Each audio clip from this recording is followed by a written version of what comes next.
வணக்கம். இன்னைக்கு நாம பார்க்க போற இந்த பிரத்யேகமான வரலாற்று பதிவுக்கு உங்களை வரவேற்கிறேன். ஒரு செட்டில்டான பெரிய வக்கீல் எப்படி பிரிட்டிஷ் சாம்ராஜ்யத்தையே ஆட்டம் காண வச்ச ஒரு மாபெரும் பிசினஸ்மேனாகவும் தொழிலாளர் தலைவனாகவும் மாறினார் அப்படிங்கிற அந்த சிலிர்ப்பூட்டும் வரலாற்றை தான் இன்னைக்கு நாம ரொம்ப டீப்பாவே அலச போறோம். கொஞ்சம் யோசிச்சு பாருங்களேன். கையில காசு, சமூகத்துல பெரிய அந்தஸ்து, இப்படி ஒரு சூப்பரான லைஃப்ல இருக்கிற ஒருத்தர் ஏன் சம்பந்தமே இல்லாம பிரிட்டிஷ் கப்பல் வியாபாரத்தை அழிக்க நினைக்கணும்?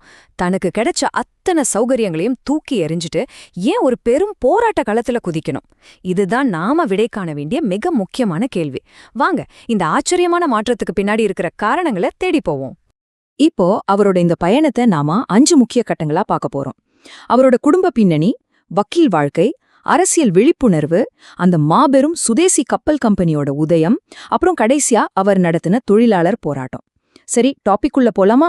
முதல்ல அவரோட ஆரம்ப காலத்தையும் அவர் வளர்ந்த சூழலையும் கொஞ்சம் சுருக்கமா பார்த்துடுவோம். 1872ல திருநெல்வேலி மாவட்டத்துல இருக்கிற ஒட்டப்பிடாரத்துல வ.உ.சி. பிறக்கிறார். அவரோட அப்பா தன் தம்பியோட ஞாபகமா இவருக்கு சிதம்பரம்னு பேர் வைக்கிறார். சின்ன வயசுலயே வீரப்பெருமாள் அண்ணா கிட்ட ஆரம்ப கல்வியும் அப்புறம் தூத்துக்குடியில ஸ்கூல் படிப்பும் முடியுது. ஆரம்பத்துல கொஞ்ச நாள் தாலுகா ஆபீஸ்ல கிளார்க் வேலை பார்த்தாலும் 1895ல திருச்சியில சட்டம் படிச்சு ஒரு வக்கீலா தன்னோட கரியரை ஸ்ட்ராங்கா ஸ்டார்ட் பண்றாரு. இங்கே நாம முக்கியமா கவனிக்க வேண்டிய ஒரு விஷயம் இருக்கு. அவர் ஒன்னும் சாதாரண ஏழை குடும்பத்திலிருந்து வந்தவர் கிடையாதுங்க. உலகநாத பிள்ளை பரமாயி அம்மையார் தம்பதிக்கு மகனா பிறக்கிறார். அப்பா ஊர்லயே பெரிய வக்கீல், செம வசதி.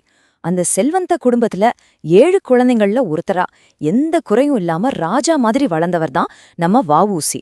பின்னாடி நாட்டுக்காக அவர் சிறையில செக்கி எடுத்து கஷ்டப்பட்டதை நினைக்கும்போது, அட பாவமே, இப்படி ஒரு வசதியான ஆளுக்கா இந்த நிலைமைன்னு நமக்கு தோணும் இல்லையா? அடுத்து அவரோட வக்கீல் வாழ்க்கையும் சொந்த வாழ்க்கையும் எப்படி அமைஞ்சதுன்னு பாப்போம்.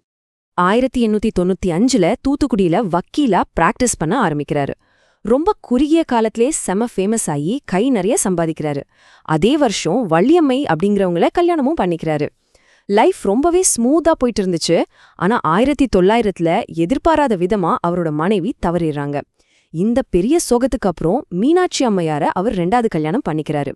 வக்கீல் தொழிலை தாண்டி அப்பவே மெட்ராஸ் ஆங்கிலோ இண்டஸ்ட்ரியல் சொசைட்டி மாதிரி சில பிசினஸ் முயற்சிகளையும் அவர் ஸ்டார்ட் பண்ணியிருந்தாரு.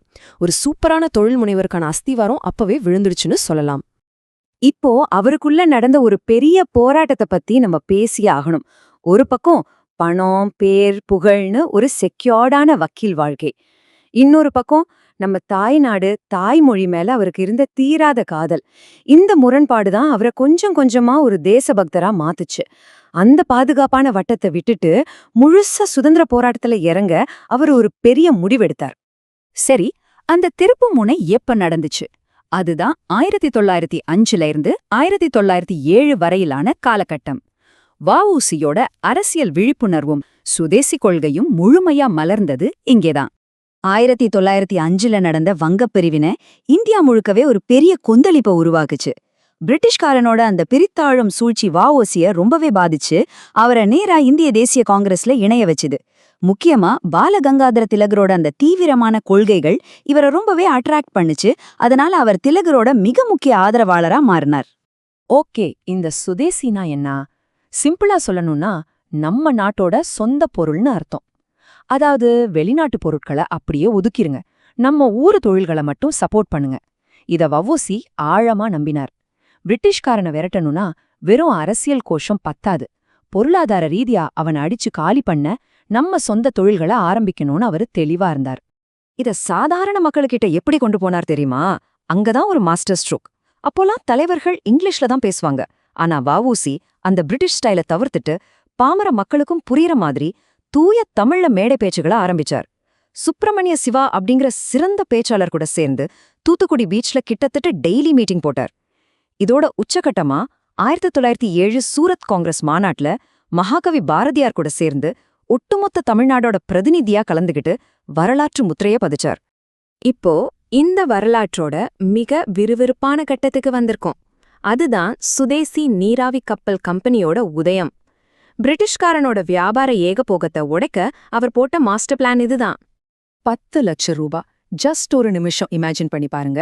1906 வருஷத்துல 10 லட்சம் ரூபாய் மூலதனம்னா அது எப்பேற்பட்ட தொகை? இன்னைக்கு அது பல 100 கோடிகளுக்கு சமம்.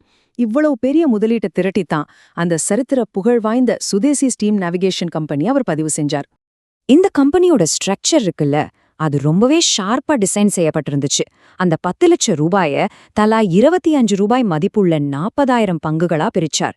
இதுல பிரிட்டிஷ்காரனை அதிர வச்ச ஒரு ரூல் என்னன்னா, இந்த ஷேர்ஸ இந்தியர்கள், இலங்கையர்கள் அப்புறம் ஆசியர்கள் மட்டும்தான் வாங்க முடியும்.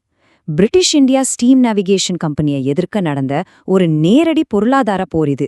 சும்மா சொல்லக்கூடாது, செம்ம தைரியம். இது ஏதோ தூத்துக்குடியில மட்டும் நடந்த ஒரு சின்ன பிசினஸ்னு நினைச்சுதாதீங்க. ஒட்டுமொத்த இந்தியாவும் இதுக்கு பின்னாடி நின்னுச்சு.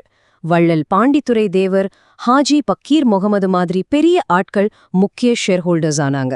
பாண்டித்துரை தேவர் மட்டுமே 1 லட்சம் ரூபாய்க்கு ஷேர் வாங்கினார்னா பாத்துக்கோங்களேன். அரவிந்த் கோஷ், திலகர் மாதிரி தேசிய தலைவர்கள் இதை இந்தியா முழுக்க ப்ரொமோட் பண்ணாங்க. திலகர் தன்னோட கேசரி, மராட்டா பத்திரிகைகள்ல இத பத்தி எழுதி பெரிய சப்போர்ட்டையே உருவாக்குனார். எல்லாரோட சப்போர்ட்டோட பிரெஞ்சு கம்பெனி கிட்ட இருந்து SS காலியா, SS லாவோன்னு 2 பிரம்மாண்டமான நீராவி கப்பல்களை விலைக்கு வாங்கினாரு வஉசி. தூத்துக்குடிக்கும் கொழும்புக்கும் நடுவுல வந்தே மாதரம் கொடி பறக்க நம்ம ஒரு கப்பல் கெத்தா சீறி பாஞ்சது. இத பார்த்த மிரண்டு போன பிரிட்டிஷ் கம்பெனி அவங்களோட டிக்கெட் ரேட் எல்லாம் ரொம்ப குறைச்சு பார்த்தாங்க. அப்புறம் வஉசிக்கு பெரிய ஆஃபர்லாம் கொடுத்து கம்பெனியை விற்க சொல்லி பேரம் பேசினாங்க. ஆனா மனுஷன் நோ வேன்னு அசால்ட்டா அதையெல்லாம் நிராகரிச்சிட்டார். இந்த மாபெரும் வெற்றியால தான் அவருக்கு கப்பலோட்டிய தமிழன் அப்படிங்கிற அந்த பட்டப்பெயர் நிரந்தரமா நிலைச்சு நிக்குது. வெறும் வளையலும் மெழுகுவர்த்தியும் செஞ்சிட்டு இருந்த சுதேசி இயக்கத்துல 2 பெரிய கப்பலை வாங்கி கடல்ல இறக்குன அவரோட அந்த துணிச்சல் இருக்கே, அது உண்மையிலேயே பிரிட்டிஷ் ஏகாதிபத்தியத்தோட முகத்துல விழுந்த ஒரு பெரிய அடி. இது நம்ம சுதந்திர போராட்ட வரலாற்றிலே ஒரு மாஸான ரெக்கார்டு.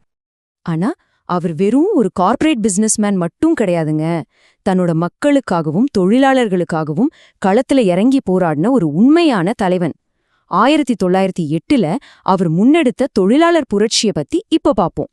தூத்துக்குடியில பிரிட்டிஷ்காரனுக்கு சொந்தமான கோரல் மில்ஸ்னு ஒரு பஞ்சாலை இருந்துச்சு. அங்க நிலைமை எவ்ளோ மோசம் தெரியுமா?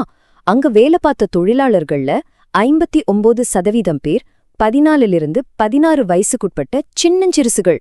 பிரிட்டிஷ்காரன் நம்ம மக்களை, குறிப்பா குழந்தைங்கள எப்படி இரக்கமே இல்லாம உழைப்பு சுருண்டல் பண்ணிருக்கான்னு இந்த புள்ளி விவரம் நமக்கு அப்பட்டமா காட்டுது.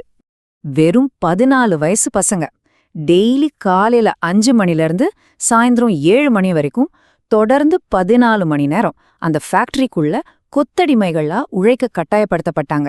சரியான சாப்பாடு கிடையாது, ரெஸ்ட் கிடையாது. இப்படி ஒரு கொடூரமான சூழ்நிலை தான் அங்கு ஒரு மிகப்பெரிய தொழிலாளர் புரட்சி வெடிக்க காரணமா அமைஞ்சுது. பொறுத்து பார்த்த தொழிலாளர்கள் பிப்ரவரி 1908ல ஸ்ட்ரைக்ல இறங்குனாங்க. வஉசியும் சுப்பிரமணிய சிவாவும் இந்த ஸ்ட்ரைக்குக்கு தங்களோட முழு சப்போர்ட்டையும் ஓப்பனாவே தெரிவிச்சாங்க. இதனால செம காண்டான பிரிட்டிஷ் அரசாங்கம் வஉசிய கைது பண்ணுச்சு.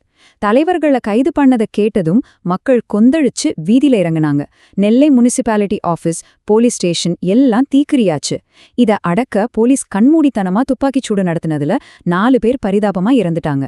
ஒரு சாதாரண தொழிலாளர் பிரச்சனை வஉசியோட ஈடுபாட்டால் எப்படி ஒரு மாபெரும் காலனித்துவ எதிர்ப்பு போராட்டமா மாறுச்சுன்னு பாத்தீங்களா?